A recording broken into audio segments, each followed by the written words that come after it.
پڑے گا, اپنی طرف سے رائے قائم نہ کریں آپ. ایک کا پیسہ اور دوسرے کی محنت ہو تو نفع کیسے تقسیم کریں؟ اگر ایک شخص کا مال اور کوئی کام نہ کرے, مال ہو اور کوئی کام نہ کرے, اور دوسرے شخص کی محنت ہو لیکن مال نہ ہو, تو دونوں کو شرعی طور پر کتنے فیصد منافع ملنا چاہیے؟ فاروق صاحب نے انگلینڈ سے پوچھا. یہ دیکھیں جی فاروق صاحب, ایک طرف سے مال ہو دوسری طرف سے محنت ہو, تو اس پہ جو ایگریمنٹ ہوتا ہے نا شریعت میں پیسہ کمانے کا, اس کو مزاربت کہا جاتا ہے کہ ایک سلیپنگ پارٹنر ہے وہ صرف انویسٹمنٹ کرے گا اور دوسرا وہ کام کرنے والا ہے.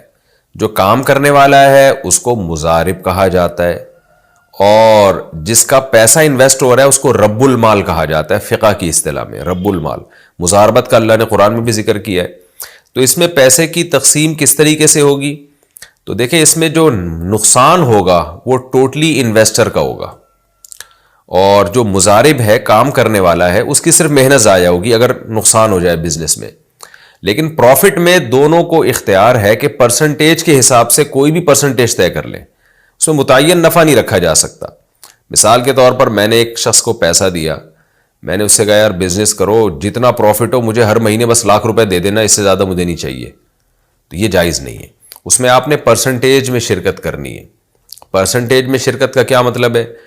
جتنا بھی آپ کو پروفٹ ہوگا 50% میرا 50% آپ کا, یا 70% میرا 30% آپ کا, یا 70% آپ کا 30% میرا, کوئی بھی ریشو طے کر سکتے ہیں. یہاں تک بھی کر سکتے ہیں کہ 1% میرا 99% آپ کا, یا 99% میرا 1% آپ کا. اس سے بھی کم کر سکتے ہیں کہ 99.9% میرا اور 0.1% آپ کا, یہ بھی کر سکتے ہیں. تو جو بھی آپس میں پرسنٹیج کے حساب سے طے ہو جائے وہ جائز ہے.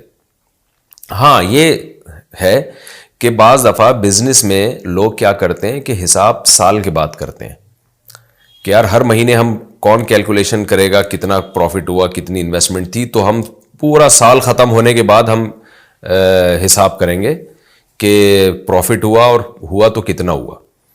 تو اب سال کا انتظار کون کرے؟ تو اسپیسیفک ایک اماؤنٹ باندھ دی جائے کہ بھائی جو مزارب ہے وہ رب المال کو یعنی انویسٹر کو وہ ہر مہینے فار ایگزامپل ₹10,000 دے دیا کرے گا, اور سال کے بعد ہم جا کے دیکھ لیں گے کہ کتنا پروفٹ ہوا اور کتنا لاس ہوا.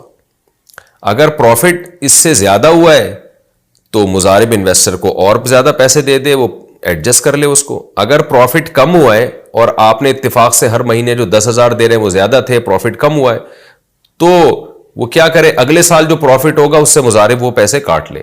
تو اس طرح سے ایڈجسٹمنٹ تو کی جا سکتی ہے کہ, لیکن اس طرح جائز نہیں ہے کہ جی پرسنٹیج کے حساب سے آپ شرکت نہ کریں اور آپ کے بس ہر مہینے مجھے اسپیسیفک اتنی اماؤنٹ چاہیے, یہ جائز نہیں ہے.